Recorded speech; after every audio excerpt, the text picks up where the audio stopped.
పేరు సందీప్ కుమార్, మాది ఖమ్మం జిల్లా గార్ల మండలం. స్వామివారి గురించి తెలిసి లాస్ట్ వారం వచ్చాము. లాస్ట్ వారం వచ్చాక స్వామివారిని అంటే చెప్పారు, ఇలా మీకు ఏం కాదు, మీకు అన్నీ సెట్ అవుతాయి, వచ్చే వారం రండి ముడుపు కట్టండి అని చెప్పన్నారు. అయితే ఈ వారం కూడా వచ్చాము. స్వామివారి రాగానే నేను మనసులో ఒకటి అనుకుంటున్నా, అది ఎవరికి ఇప్పుడు మా డాడీ కూడా డిస్కస్ చేయలేదు ఎక్కువ, నేను అదని ఇదని.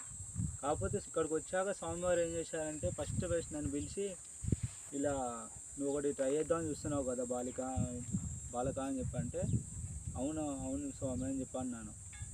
అంటే నేను అది అసలు ఎక్కడ అసలు నేను మామూలుతో డిస్కస్ కూడా చేయలే, ఇంకా చేయకుంటే ఇక్కడికి వచ్చిన తర్వాత స్వామివారు చెప్పేసరికి నేను షాక్ అయిపోయాను. అది ఆ స్వామివారి దయ వల్ల అది అట్లా జరిగింది స్వామి. స్వామిని నమ్ముకున్న వాళ్ళకి ఎప్పుడు కూడా వెన్నంటే ఉండి దారి పెడతా ఉంటాడు. ఇక్కడ అక్కడ అన్నట్టు కాదు, ఎక్కడెక్కడి నుంచి స్వామివారి యొక్క మహిమలను ఒక సోషల్ మీడియా ద్వారా చూసి రావడం జరుగుతుంది. అంత దూరం నుంచి వచ్చిన వారికి కూడా స్వామివారు ఏది ఉన్నా కానీ ఒక 2 జవాబులని అందజేయడం జరుగుతుంది.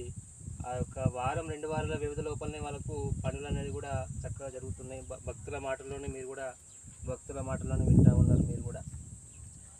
ఇంత సత్యమైన జవాబులు స్వామివారు ఇక్కడ అందించడం జరుగుతుంది. సంతానం లేని వారికి సంతాన భాగ్యము, కళ్యాణం లేని వారికి కళ్యాణము, ఏదైనా జాబు ట్రై చేసినా కానీ కూడా వాళ్ళకు వెంటనే కూడా జాబులు కూడా రావడం జరుగుతుంది ఈ యొక్క క్షేత్రం లోపల. ఈ యొక్క అద్భుతాలకు ఈ యొక్క భక్తుల మాటలే నిదర్శనము ఈ యొక్క క్షేత్రం లోపల.